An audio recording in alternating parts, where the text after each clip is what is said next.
In this tutorial, I'll show you how to clear the Figma cache in both the desktop app and your web browser.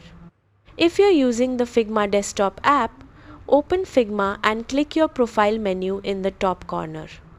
Go to Help and then select Troubleshooting. Click Reset Figma and Restart. Figma will restart and clear its temporary cache files.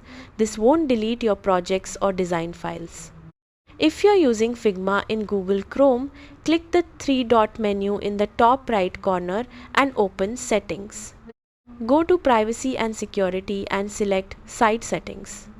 Choose View Permissions and Data Stored Across Sites or See All Site Data and Permissions. Use the search bar to search for Figma. When Figma appears in the results, click the Delete option to remove its stored cache and site data.